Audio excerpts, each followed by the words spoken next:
Na década de 70, um senhorzinho baixinho, recém-formado em teologia, ele decidiu fazer gravações em discos, em material radiofônico, da música adventista. Até então, nunca ninguém no Brasil tinha gravado músicas em discos. E o Wilson Azevedo foi esse pioneiro. Talvez você já tenha um disco em casa lá escondido, chamado Família Canta. Quantos aqui tem um disco Família Canta? Ou Zilda Azevedo, né? Onde eles cantavam lindas e belas melodias, que enaltece e louva ao Senhor. O hino que eu vou cantar agora, que é uma das músicas desses trabalhos, desses CDs não, só disco de vinil que eles faziam. Acho que nem chegaram a fazer CDs. A música chama-se Confia em Deus. Ela foi gravada na década de 80 pelo Wilson Azevedo e ele cantava essa música a capela. E eu vou cantá-la agora em louvor a Deus e em preparo para a mensagem que temos essa noite. Quando tudo está bem dirigido, ou então se as notícias são más, se tua vida está em perigo, ou se há desencontros com a paz, se as tristezas e trevas são plenas, Cristo é luz infinita, canção. Se a ninguém tu confia os problemas, Cristo hoje te estende a mão. Se a ninguém tu confia os problemas, Deus é Pai, bom amigo e irmão. Cristo vai passo a passo ao teu lado. Cada dor e pesar ele vê. Como a um filho ele tem te buscado. Ele quer convencer-te a viver. Se as tristezas e trevas são plenas, Cristo é luz infinita, canção. Se a ninguém tu confia os problemas, Cristo hoje te estende a mão.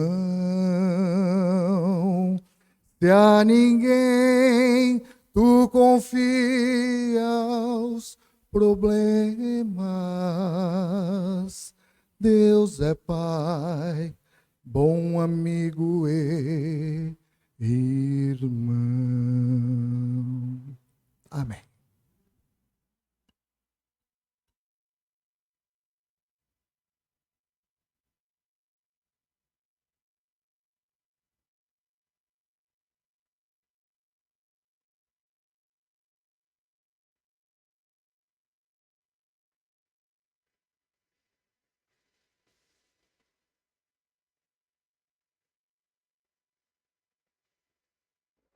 Boa noite, igreja.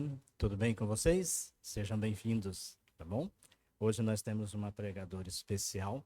Antes disso, vamos fazer uma oração, falar com o nosso Deus. Querido Deus, querido Pai, em nome do teu Filho amado Jesus, nos encontramos novamente nessa casa de oração. E te agradecemos pela oportunidade de termos chegado aqui, estarmos aqui, ter passado um dia maravilhoso, cansativo, mas maravilhoso, porque o Senhor esteve o dia inteiro conosco, com cada um de nós. Te pedimos a tua bênção agora para a irmã Ana Cristina, que ela irá passar a tua mensagem, Senhor, ela irá ler a tua palavra e que a mensagem que for passada venha de encontro aos nossos corações, que possamos sair daqui cheios da tua presença, fortalecidos e com a esperança de que logo veremos o Senhor voltar. Te agradecemos em nome do Senhor Jesus. Amém. Boa noite a todos.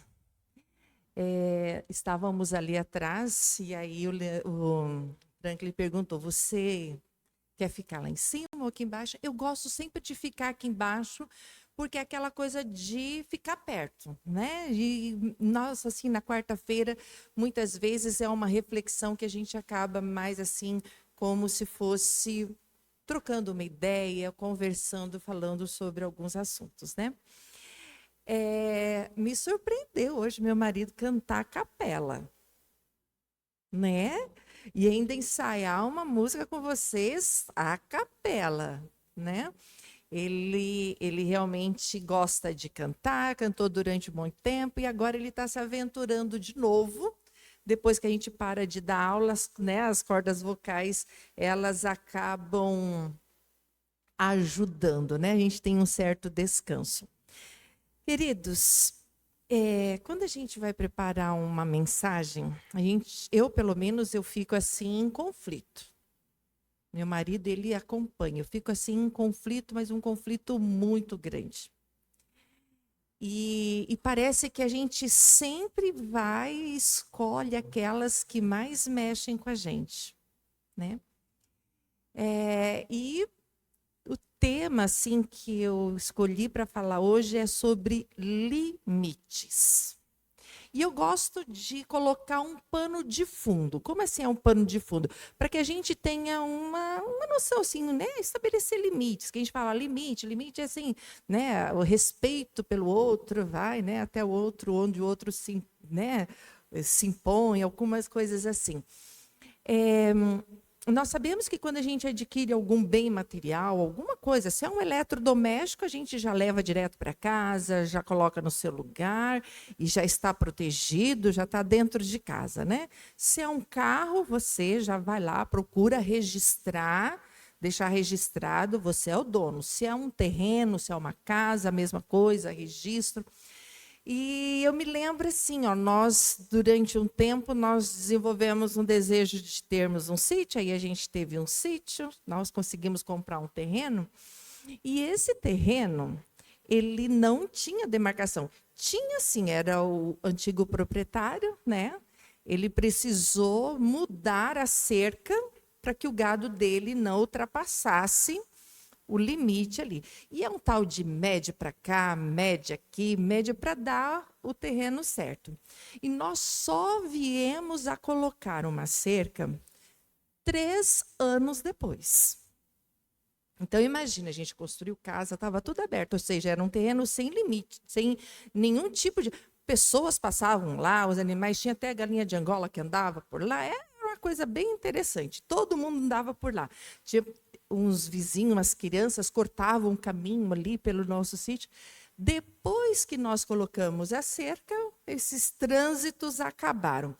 Mas a pessoa que ia, né, nos ajudar a colocar essa cerca, ela nos ajudou principalmente num desafio que nós tínhamos. Era um terreno que tinha uma inclinação relativamente grande e quem conhece do assunto sabe que, dependendo da inclinação, dependendo de onde você põe a cerca, essa cerca ela vai embora com chuva, né, simplesmente o solo se desestabiliza e pronto, a cerca vai. E aí ele nos orientou que nós tínhamos que fazer a cerca uns centímetros, quase meio metro acima do limite do terreno. Ou nós íamos perder terreno. Meio metro na extensão toda lá de baixo, nós íamos perder mais ou menos uns 100 metros do terreno. Tudo bem, mas ao mesmo tempo, do lado de cima, nós também teríamos que avançar esses mais um meio metro para cima. E aí nós fomos conversar com os proprietários do terreno de cima. E os proprietários falavam, sabe o que falaram, Dalzira? Não, eu tenho, esse espaço é meu, a gente não vai permitir que vocês coloquem a cerca meio metro para cima. Nós não vamos perder terreno. Resultado, a gente perdeu meio metro lá embaixo, porque a gente não queria ficar sem a cerca, e a cerca de cima não foi feita. Não sei como é que está a situação agora, porque essa propriedade não é mais nossa, né? Mas em cima, nós ficamos, o terreno ali, ficou sem a parte de limite de cima. Tinha mato, né? Então, mas quando você realmente tem, para você mostrar quem é o dono, você cuida, às vezes você planta alguma coisa, você roça, capina, para que justamente aquele lugar demonstre que tem dono, né? Ou seja, limite. E eu escolhi esse tema porque lá na nossa sala dos pré-adolescentes, né, que são os juvenis, essa semana nós estamos estudando justamente a nossa escola sabatina, nossa lição é sobre limites.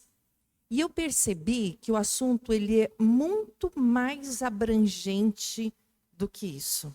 E o estudo ele se concentra em Gênesis 39, que daqui a pouquinho nós vamos ver. Se você quiser já ir localizando Gênesis 39. Mas nós conhecemos a história de José. José é uma história muito conhecida. Uma história assim que é, eu digo assim, uma das mais belas que nós temos, né? José era um jovem de 17 anos. E esse, saindo da adolescência, entrando para a fase jovem, ele era o queridinho do papai. Queridinho do papai, ele simplesmente ficava mais em casa, aprendia muita coisa com o pai, isso dava uma certa inveja, mas ele fazia algumas coisas, ele ainda cuidava um pouco do rebanho, mas como ele era favorito, porque realmente Jacó dizia, né, esse aqui é o filho da minha velhice, e ele demonstrava esse favoritismo, Jacó gostava sempre de ter ele assim por perto. E aí ele ainda incentivou mais esse favoritismo, dando o quê? Dando uma túnica, uma roupa diferente. Na Bíblia, você vai ler, não sei, tem algumas traduções que dizem assim, uma túnica de talar. Eu não sei se você já viu, se te intrigou, e aí nós lá em casa a gente começou a pesquisar o que seria talar, né? Então, uma túnica de talar é uma túnica que só quem era importante vestia. Era uma túnica que tinha mangas compridas. E quem tinha mangas compridas não fazia trabalho pesado. Agora pensa, aquele monte de irmãos, né? A maioria dos filhos de Jacó eram todos homens. Por que esse rapaz, que ainda é o queridinho do papai, ainda me ganha uma roupa que já diz nitidamente, não é para pegar no pesado, não é para trabalhar, não vai... É muita coisa, não, é muito favorito. Vamos ficar longe. E eles ainda ficavam longe. E aí ficavam falando mal de José. E José ainda teve um agravante. Ele sonhou, né? Eu estou fazendo aquele resumão, né?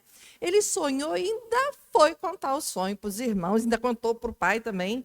E aí o negócio piorou ainda para o lado dele. O negócio ficou realmente assim, mais complicado ainda para o lado dele. E o que acontece? Simplesmente, naquele tempo em que ele aconteceram todas essas coisas e o pai pediu para que José fosse lá ver as notícias dos filhos e tudo mais, e nós sabemos que ele foi vendido como escravo, porque ele, assim que ele chegou, foi tirado as vestes dele, queriam matar, e Rubens, nós sabemos bem a história, Rubens, aí pediu, vamos jogar na cisterna, o intuito é de depois tirá-lo de lá. Só que né, o Judá falou assim, não, vamos vender. E aí José foi vendido. Agora pensa, o mimado, o queridinho do papai, vendido como escravo. E agora, naquele trajeto até o Egito, ambiente quente, com certeza pouca comida, não tinha calçado adequado. Ele olhando para trás, vendo a terra da família dele ficando para trás, não entendendo nada do que se falava, porque as pessoas que estavam ali, os negociantes, né, eles não entendiam o que eles falavam, era outra língua. Pensa a cabeça de um jovem de 17 anos nessas condições.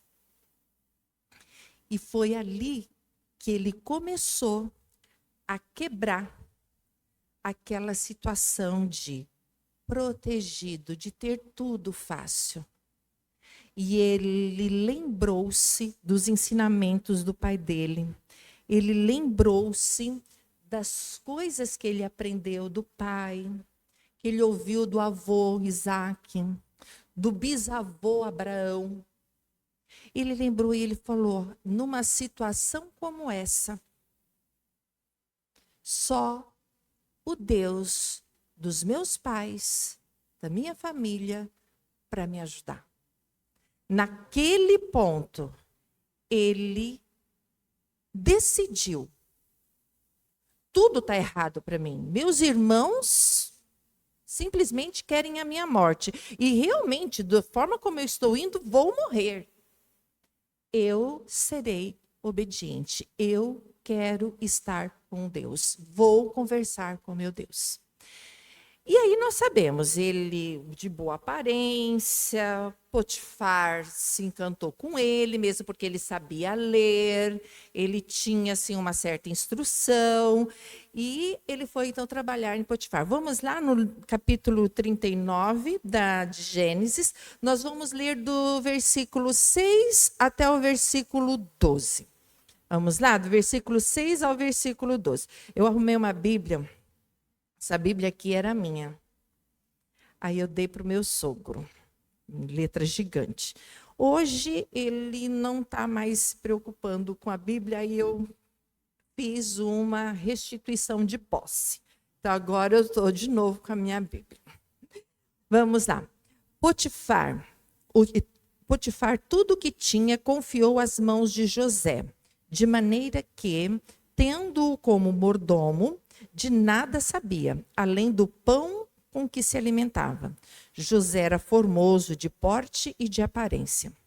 Aconteceu, pois, dessas coisas, que a mulher de seu senhor pôs os olhos em José e lhe disse, deita-te comigo. Ele, porém, recusou e disse à mulher do seu senhor, tem-me por mordomo o meu senhor, e não sabe o que há em casa, pois tudo o que tem me passou ele às minhas mãos. Ele não é maior do que eu nessa casa, e nenhuma coisa me vedou, senão a ti, pois és sua mulher. Como, pois, cometeria eu a tamanha maldade e pecaria contra Deus? Falou ela a José todos os dias, e não lhe dando ele ouvidos, para se deitar com ela e estar com ela. Sucedeu que certo dia veio ele à casa para atender aos negócios e ninguém dos da casa se achava presente. Então ela o pegou pelas vestes e lhe disse, deita-te comigo. Ele, porém, deixou as vestes nas mãos dela e saiu fugindo para fora. Vamos ler só até aqui. Se vocês quiserem ler toda a história, vocês podem ler, que é aquele resumo que eu estabeleci. Pensa assim, Ele estava como escravo, tudo dando errado. Aí apareceu um senhor que colocou ele dentro de sua casa. Ele, por ter se dedicado, no caso, por ter colocado a Deus em seu coração, já no ponto de chegar, naquele momento de travessia até chegar ao Egito, Deus o abençoou. E estava indo tudo bem. E ele morava numa casa boa. E eu não imagino que ele fazia trabalho lá muito pesado, não, porque existiam outros empregados dos quais ele comandava. E estava muito bem, estava tudo certo. Até que chegou a esposa de Potifar e colocou tudo a perder. Só que José tinha colocado no seu coração, na sua mente, tomou uma decisão. A sua decisão era obedecer a Deus, o Deus de seus pais, estar com o Deus de seus pais. E ele tinha um limite, e esse limite é: não vou pecar contra Deus e também não vou pecar contra quem? Contra o meu empregador, a pessoa que é responsável, que é o dono da casa. Não serei eu desonesto. Ele estabeleceu esse limite. Quem que ultrapassou o limite? A esposa de Potifar. A esposa de Potifar. Ele tinha bem claro esse limite na cabeça dele. E o que acontece? Nós temos limites que precisamos ter em nossa vida que determina quem realmente, a quem nós realmente pertencemos. Me chamou muito a atenção o fato de nós seres humanos sabemos o quanto nós somos fracos. José foi forte dentro dessa tentação. Só que nós somos fracos, nós somos muitas vezes permissivos. E Deus, por nos conhecer, ele determinou alguns limites. Na época de José, não existiam ainda os 10 mandamentos organizados da forma como eles estão hoje, como nós os temos hoje. Depois, mais para frente, depois Moisés, aí eles vieram a se organizar. Deus sabia que nós precisávamos de ter clareza dos limites aos quais nós precisamos obedecer. Limites esses que muitas vezes eles passam despercebidos. E a gente fala assim, imagina que passa despercebido? Passa despercebido. Eu fiquei assim muito intrigada quando eu estava pensando e organizando aqui. Porque, olha só, nós vivemos num mundo que ele é instável. Aliás, ele sempre foi instável, sempre. Mas de uns tempos para cá, parece que a instabilidade está bem maior mesmo. A gente diz isso na parte econômica, na parte física. E o que seria mais ou menos essa instabilidade? Porque se estoura uma guerra, a economia vira uma bagunça. Aí, junto com a economia uma bagunça, vem violência. Aumenta a violência. Aí ainda tem mais o quê? Tráfico. E a instabilidade, ela é muito... E se não fosse só essas coisas, ainda tem a natureza. O ser humano mexe tanto que aí vem enchentes, terremotos que de uma certa forma também acontecem de forma natural, desmoronamentos, e aí vai doenças, e são muitas coisas que geram a instabilidade, né, do nosso planeta. Aí uma hora é fogo, uma hora é vento e instável. Nosso planeta, ele é extremamente instável. E isso faz com que rapidinho, o meu pensamento, ele saia de Deus e venha para mim. Rapidinho. Não, porque eu preciso de alguma forma me blindar economicamente. Não, eu preciso realmente ter alguma coisa que me dê estabilidade. Preciso, né, a casa da minha família, a gente não pode ficar sem uma casa, né? É uma necessidade. Porque e rapidinho esses problemas que geram instabilidade passam a se tornar mais importantes. E quando você vai ver, sua comunhão já foi. Você não conseguiu fazer comunhão. E aí, primeiro mandamento. Assim, do nada. Vocês estão conseguindo entender? Eu não estou dizendo que os mandamentos, eles são o que realmente... Mas eles são os que estabelecem os nossos limites.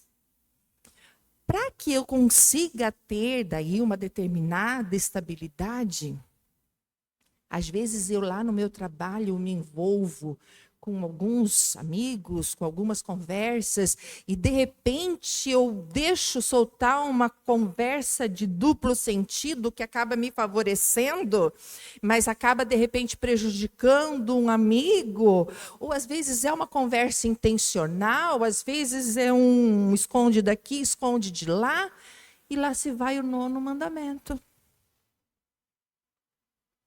É assim, é brincando. Às vezes eu não durmo direito, eu não como direito, eu não pratico atividades físicas, eu não tenho o meu cuidado. Lá se vai o 6º mandamento, porque aí eu estou me matando. Vocês estão conseguindo entender que alguns limites, eles precisam estar muito bem claros? Para José estava tudo muito bem claro. Quais eram os limites? E detalhe, José, ele foi injustamente preso por 2 anos. E às vezes nós não nos conformamos com algumas injustiças. E aí nos sentimos, e isso mexe, e aí nós acabamos nos descompensando e voltamos novamente a ser o nosso Deus. Vocês conseguem entender que é uma coisa atrás da outra, estabelecer limites? O Egito todo estava de olhos em José depois quando ele foi governador. E ele nunca deixou os seus limites estabelecidos por Deus, por obediência, por amor ao Deus dos pais dele. Ele nunca deixou esse amor dos pais dele. Quando eu organizei isso, porque isso mexeu muito comigo, porque o que eu falei, né? Lá vai o 1º mandamento, lá vai às vezes o 2º mandamento, né? E depois vem, ou às vezes tomar o nome do Senhor teu Deus em vão, lá vai outro mandamento, né? Às vezes uma desonestidade, lá vai outro mandamento. Queridos, nós estamos sendo muito observados. Nós estamos sendo muito observados. E os limites são o que que determina a quem realmente nós estamos servindo, quem realmente nós somos. E Jesus está voltando. E quem não estiver dentro dos limites não faz parte do povo. E eu quero que vocês entendam o seguinte, eu não estou dizendo que é uma questão legalista. Ai, a lei. Não. Não é o legalismo.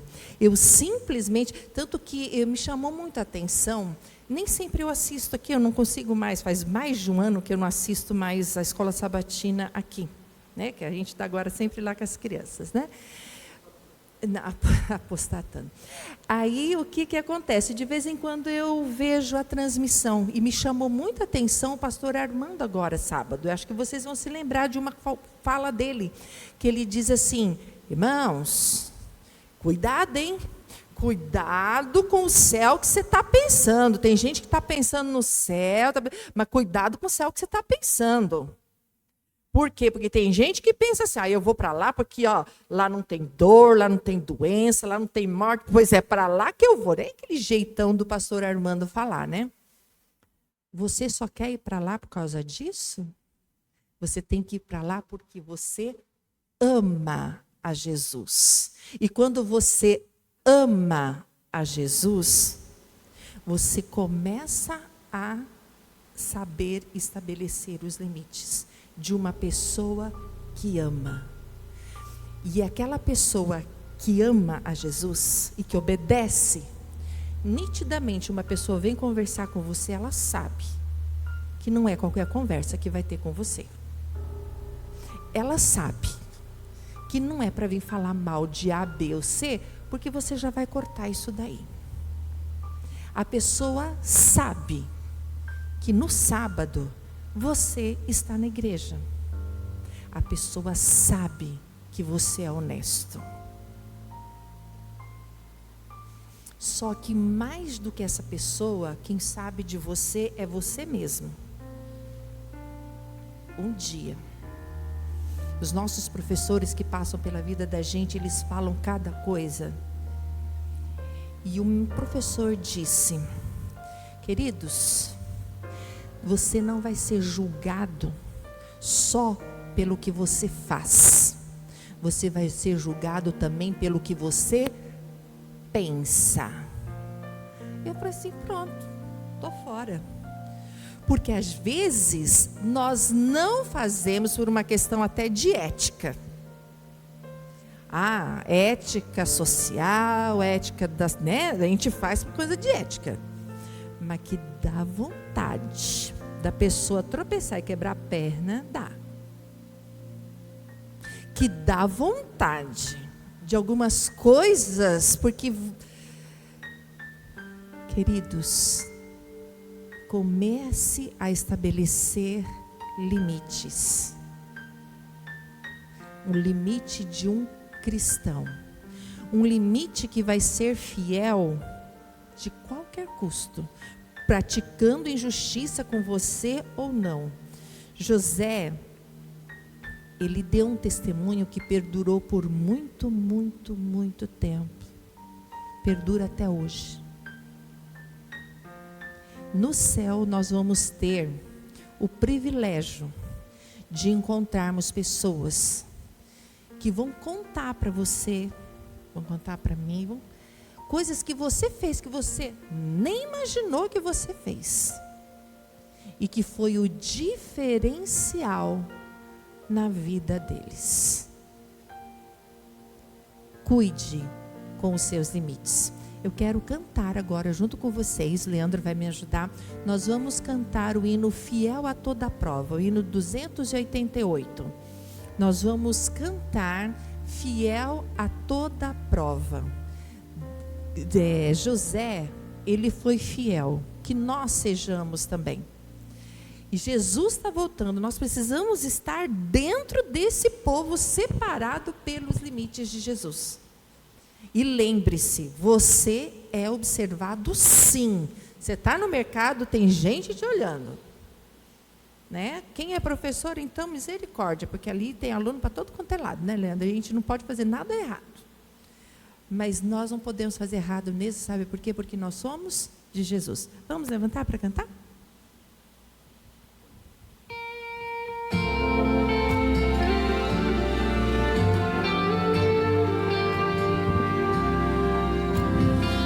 Paro para pensar nos desafios deste meu viver. Paro para ouvir o que a voz de Deus quer me dizer. São tantas as pressões que tenho que enfrentar, mas bem acima delas sei que está meu Pai. Quero ser fiel a toda prova, fiel em qualquer tempo, qualquer hora. Quero ser fiel no que é pouco, para ser fiel no que é muito. Quero ser fiel a toda prova, não por uma mera obrigação, mas em resposta ao amor tão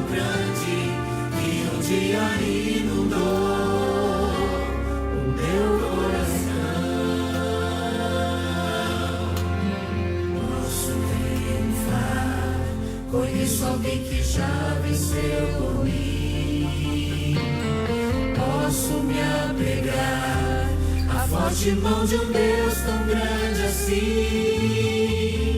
Em meio à provação, começo a louvar, e seu poder do alto vem me alcançar. Quero ser fiel a toda prova, fiel em qualquer tempo, qualquer hora.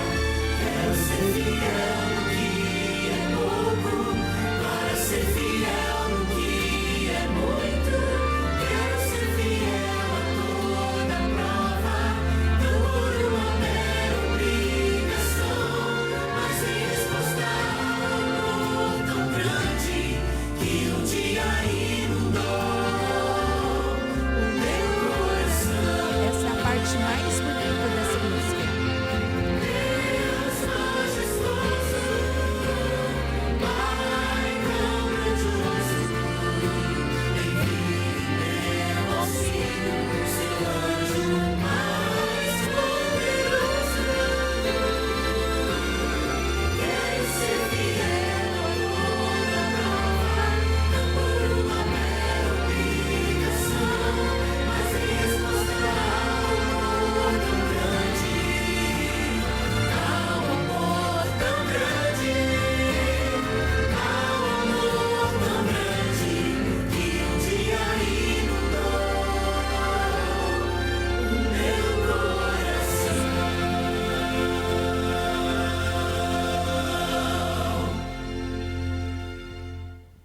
Pai querido, muito, muito obrigada, Senhor. Somos gratos por esse grande amor. Nos amaste desde o início. O amor, ele é tão, tão imenso que sabias quantas dificuldades teríamos, que nos ajudas, nos dando leis para podermos, Senhor, estabelecermos limites. E, Senhor, nos ajude, nos dê forças, nos dê, Senhor, condições para entendermos onde precisamos, Senhor, nos ajustar. Porque queremos estar contigo, porque te amamos, porque sabemos o quão maravilhoso é esse amor, essa liberdade, o quão difícil é estarmos aqui nessa escravidão. Nos ajude, nos guarde e nos proteja no restante desta semana e ao voltarmos para casa. É o que eu te peço em nome de Jesus. Amém.